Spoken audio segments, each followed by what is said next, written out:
Let's see in our new turn what 2 rooms we're going to get. We're going to get the Conclave. All players draw and play a room. And then we also, it does have a type. Oh, this one doesn't have a type, so we're going to get another one after us. The Gate of the Hand. Shift and explore to any room once per game. Well, that could be something that comes in very useful. So we could enter here and then shift to anywhere. But we're going to have another horror appear there. And the Gate of the Hand only opens to the south.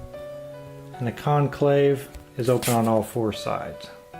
The Gate of the Hand really has only one spot. I mean, I could put it here, but no, I'll put it up here. That way the new horror that's going to appear will at least be up there, and I have room down here to get away from all of them since they're all up there. On the Conclave, I can put it here next to the Candlelit Crux, down to the south.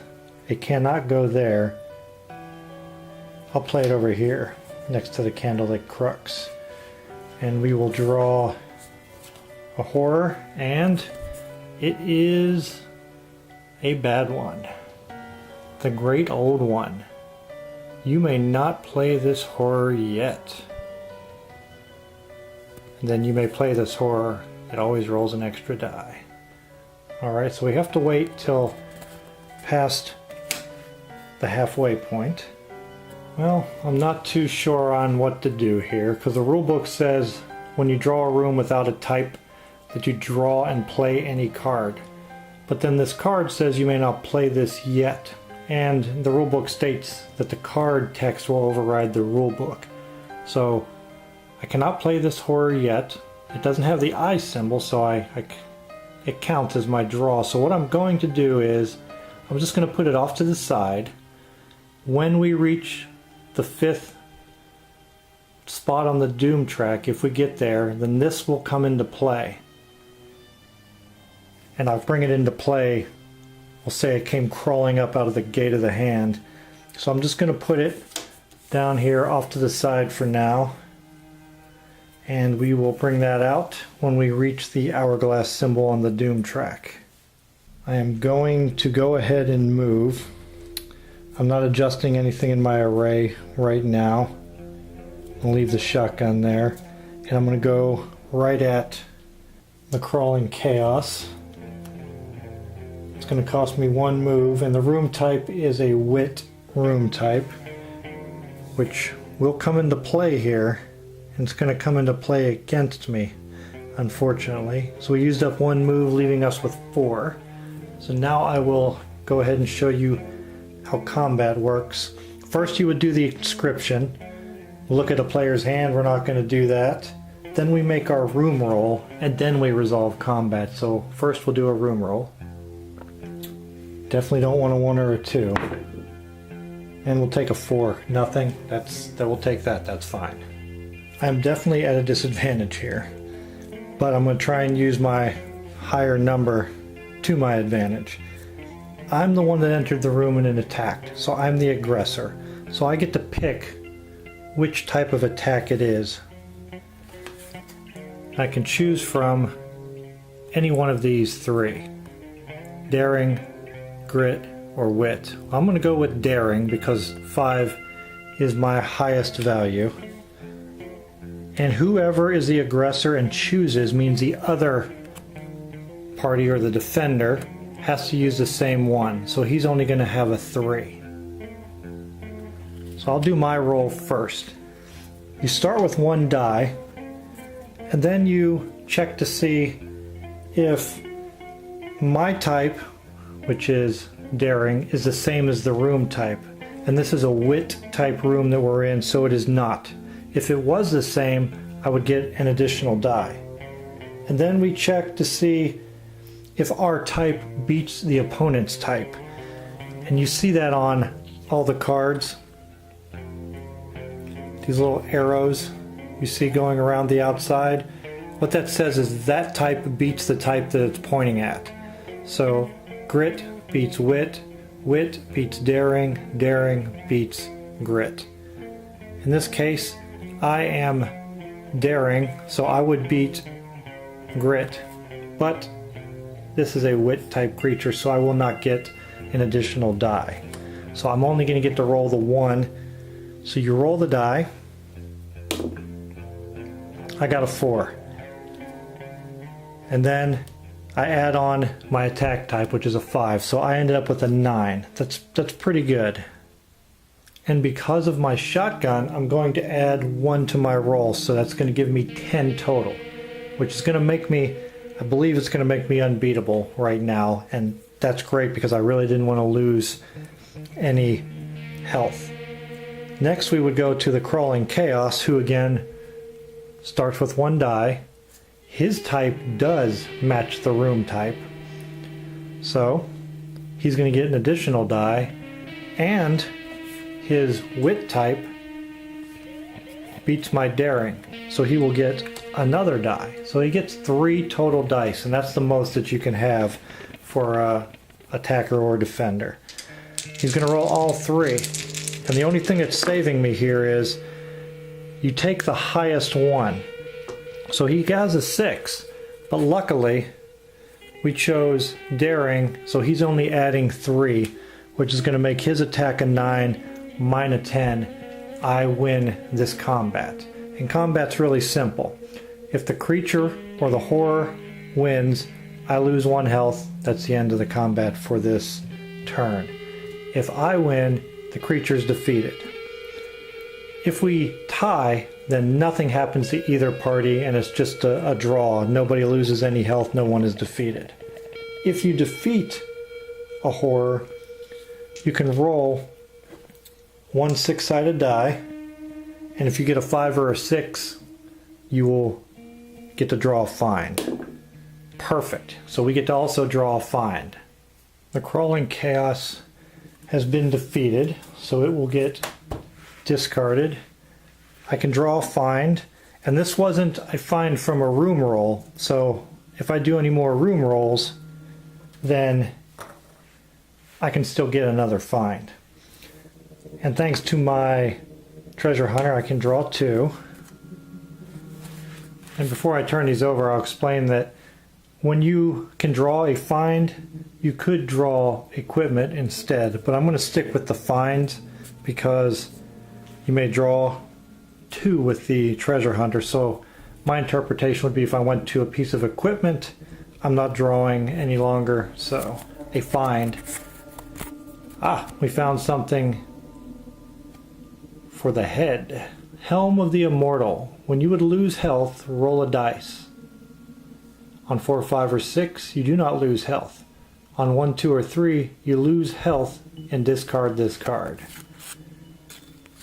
And that is nasty. The Teeth of Hassan.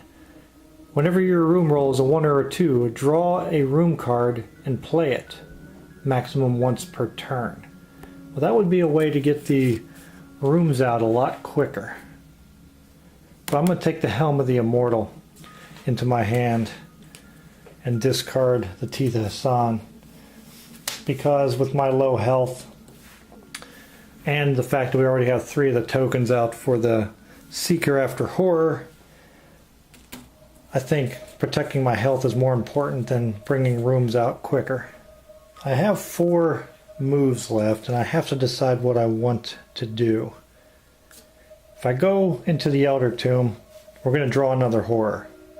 It's going to go into my hand, and since it'll be the only horror I have, it'll get played at the end of the survive step of this turn. I could come down through the Hall of the Dead, and instead of losing a health, I can just add another to our Doom track. This would allow me to play a discarded room, which there are no discarded rooms right now. The Echo Chamber allows me to name and play any room. I could bring out the other room that we need for the Curse of the Moon. And then I can work my way back up here to gain a find and get my first token. And if I'm going down this way, it'll keep some distance from these other 2 horrors. And that's the path that I will take. Oh, what am I thinking? This is blocked. I can't go straight into the Hall of the Dead. I have to go into the Elder Tomb if I want to get over there. Or I would have to draw up through the north and attack the Eyeless Beast. I'll go ahead and move to the west into the Elder Tomb, leaving me with 3 moves, but we're going to have to draw a horror from my hand. Oop, I forgot how much I was zoomed in there. And it's going to be a moment of madness. Played during any combat before rolls are made. The explorer subtracts 1 from his combat result. How would I handle that in a solo game? Playing during any combat before rolls are made. Okay, the way I'll play that out is I'll put it into my hand, and when I play it at the end of the turn during the survive step, I'll make it active to where the very next combat I get into that it would apply, because it's meant to be played against another explorer. So I'll do that to make it apply to me. So we're in the Elder Tomb and we have to do a room roll. Everything is open still, and we got a 2. Ouch. That will increase our doom up to 3 now. Not only does the doom go up, but I'm going to have to draw another horror from my hand. It's going to be the Tide of Rats. And now we are at 5 cards. My wits are only 4, so I have to discard one of these. And the rules state for the solo rules that horrors cannot be discarded. So I'm going to have to choose one of these 3. I want to keep my helm because I'm going to add that to my array. So I either get rid of the illuminated pistol. I'm going to get rid of the sword because it's only going to give me the bonus of adding 2 before my combat roll. And if I roll poorly, that's not much of a help. So I'm going to go ahead and discard it. It was a piece of equipment, so I'll put it over there. Keep these in my hand. We'll go ahead and use a movement. There's no hazard in that direction. And we can gain a find once per game, so we'll do that. And we can go ahead and pick up that token. It says gain a find once per game, so I have to gain that find. I'll go ahead and draw 2. Ancient Key. You may place a token on 2 adjacent cards that share a border. This now counts as an open doorway. Wow, that's useful. Dagger in the Dark. You count as the winner of a tied combat. Wow, that Ancient Key is pretty good. So which one of these do I want to take? I'm going to take the Ancient Key and discard the Dagger in the Dark. But, again, I'm full up. So I have to get rid of one of these 3 because I cannot get rid of the horrors in my hand.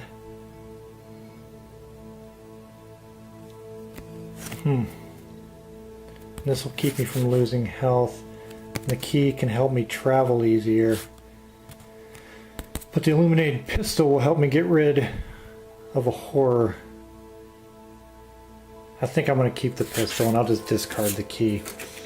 Because with the great old one looming in the future, it'll be good if I don't defeat him to have the pistol to do so. We can go ahead and pick up a spinning token. And that's our first one on our Seeker After Horror. And now we can do our room roll.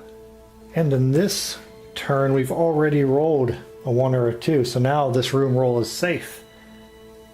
We can get a 6. No, but nothing's going to happen. I still have 2 movement points left. I'm going to travel to the Echo Chamber, and I can name and play any room. I'm going to name the Temple of the Moon. So let me grab this stack of room and Temple of the Moon was on the very bottom of the deck, so that wasn't going to be coming up anytime soon. So I'm not even going to shuffle since I didn't even see the rest of the deck. The Temple of the Moon will come into play. It only opens to the south, and it is going to cause a horror to appear. I'm going to place it here. I can only place it here or here anyway. I don't want to put it here because then that kind of traps us in and only go in that direction. I know it's going to cause a horror to appear close to me, but it's still going to be a couple moves away. So we'll draw our horror and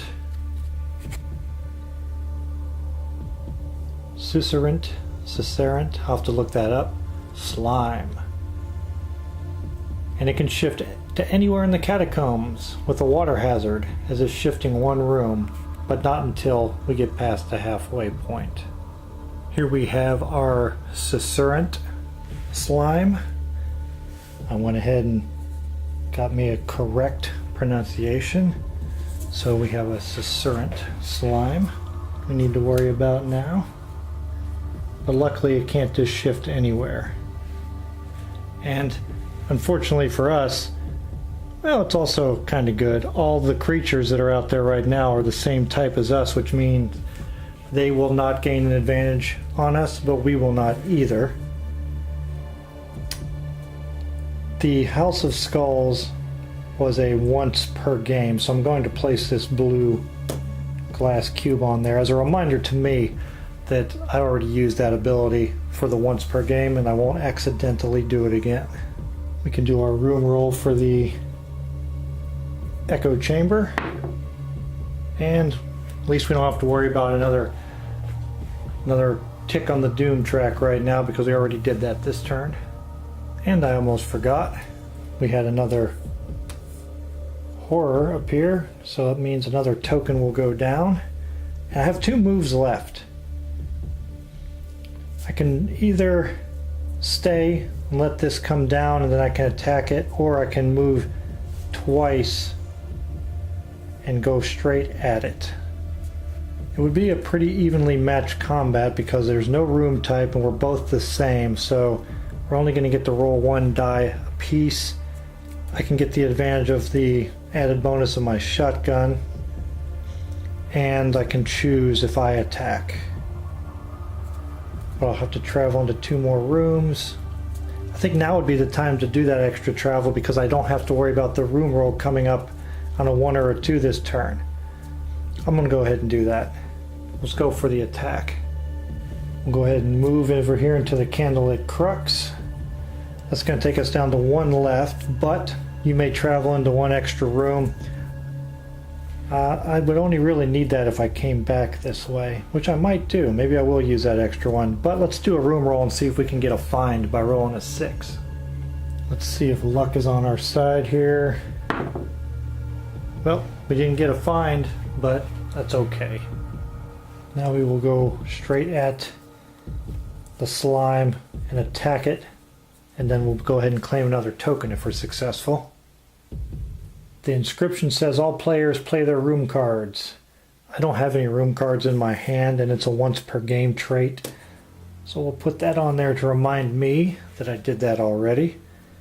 And then we'll do our room roll and then resolve combat. Do we get anything? No, we do not.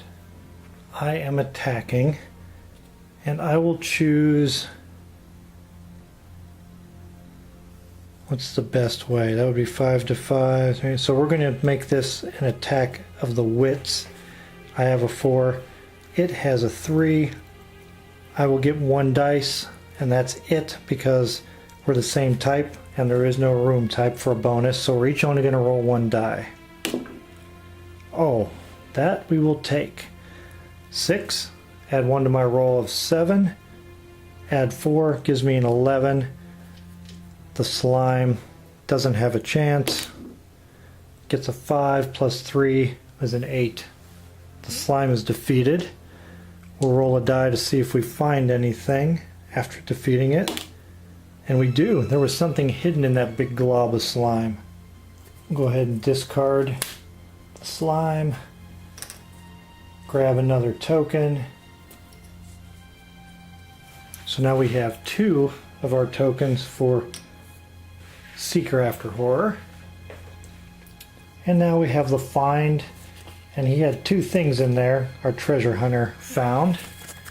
And we have Secrets of Antiquity. You may look at another player's hand and take 1 card. That's not going to do me much good. Sandals of Hermes. You may shift your explorer into any room in the catacombs. If you do so, discard this card. Wow. Okay. I think this time I'll keep the helm. Or maybe I won't. When you would lose health, roll a die on a 4, 5, or 6. You do not lose health on a 1, 2, or 3. You lose health and discard this card. So it's a 50-50 shot, where the illuminated pistol, I can cause the winning horror to be discarded. So that would... Actually, I will get rid of the helm and keep the sandals. That way I can shift into any room. That'll be a huge advantage, especially if it's only needing 1 token left. I can go right there and get it. Perfect. Now we do have 1 move left, because when we went through the candlelit crux, it said we could travel into 1 extra room. Do we want to go back there? I'm not going to move anymore. I'm going to stop. That way I can draw them down a little bit further, and then next turn I'll go ahead and use these sandals to get right up there, grab another token, draw another find, and that'll put me up near the top. Hopefully I can find a room that I can put nearby, get a horror in it. We're getting close. Well, not real close. I mean, we still got 3 tokens to get, but the plan is formulating and it's coming into play. So we'll stop moving there. I do have to play a horror from my hand. I can either do my Moment of Madness or the Tide of Rats. The Tide of Rats are not that difficult, and they're the same type as me and would gain no bonus. So I'll play the Tide of Rats, because when I play the Tide of Rats, I think I can add another token into the room. And here are the Tide of Rats, which I did choose to play. It's going to show up. They come skittering out of somewhere in the temple. And yes, I can put my last token on there, because it says when a horror is played, place the token. So this is our chance, but the Tide of Rats appeared and attacked, so they're the aggressor this time, and I have to resolve this combat before I move on. These rats come pouring out of the walls to attack me. They're the aggressor, and whenever I play solo, I always choose their best ability. So, well, not necessarily their best, but what's going to give them the most advantage. In this case, it is their best ability. So their grit is a 4, and they're the same type as me, so there's going to be no bonuses there, but our grit is only a 3, so the rats get a little bit of a boost there. They will go first. They're only going to get 1 die because there's no bonuses available. They got a 4, plus their 4 is an 8. Now I only get 1 die, and I only can get I'm only adding 3, but I still have my shotgun, which is going to give me an advantage. Well, it's going to make it equal. So, perfect. We got a 6. We add on 3 for 9, plus 1 for the shotgun, 10. That's going to beat their 8, and we managed to defeat the Tide of Rats. And I almost forgot to roll for the defeat, but we're not going to get anything. Our treasure hunter managed to fend off all those rats that came out of nowhere and get his 3rd token for Seeker After Horror. We're only 2 away, and they're both way up here in the northern part of the catacombs. But luckily, we're going to equip our sandals and go up there, because this room right here, the Gate of the Hand, is where we need to go after we collect these 2 tokens in order to finish off that narrative and win the game. Now everyone is going to shift, all of our horrors, and the direct path to me is a long and winding one, so they're both going to, let's see if there's any advantage to moving. No, because it's going to have to move to here anyway. So we'll move both of them to the south, a little bit closer to me.